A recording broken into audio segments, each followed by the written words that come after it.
Were they sweet? They were blue. I don't know how sweet that is. I don't know either. Johnny, are blue rims sweet?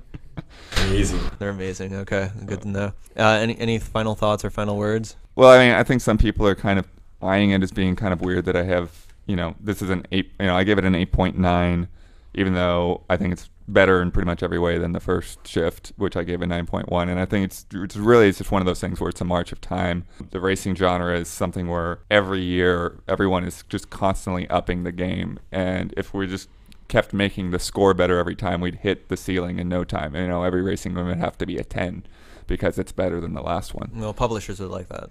Yeah, I'm sure. やっぱ派手すぎるよね。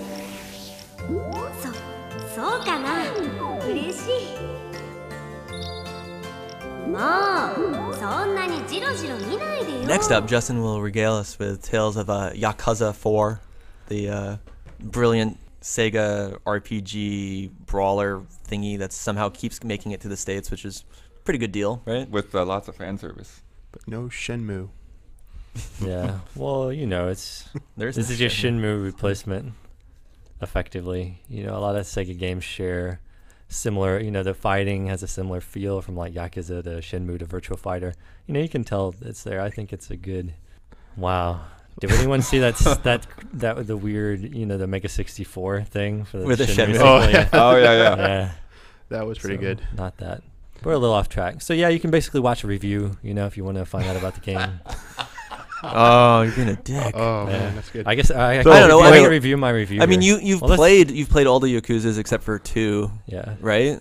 Now everybody knows. I could easily have pretended like I played 2. Well, Because sorry. you can watch now I outed you. You can go to the reminisce option in any of the other games, and you can kind of watch the cinemas from. But 2. I mean, this one was way more restored, right? Or the fan service, like Daniel was talking about, right? Then like 3 got kind of gutted. Well, 3, yeah, you could still go on dates with hostesses, but they just chopped out a lot of dialogue for things. They got rid of some optional games that maybe North Americans aren't so into, shogi and mahjong. Most of them, depending, definitely. But this one's supposed to be like the full featured package, right? Yeah, I mean, can you a lot of see that stuff. it's a little beefier than 3? It is a really beefy and robust game. It's a kind of game that has a world that's kind of it's fleshed out enough, and there's enough there to where you can get into a few activities or like gravitate toward what you like, and even if you don't touch some of the stuff, you don't feel like, oh, I'm missing out on something in the game. It's like a big enough world where it relieves you of the burden of seeking out content for I gotta what do they have, or do they have enough stuff in this world, is it enough to immerse me? There's a ton of stuff, and you can kind of pick and choose. I mean, I've only played the first Yakuza, but I really, really enjoyed it, and I'm happy that Sega keeps bringing them out. I'm just curious, like,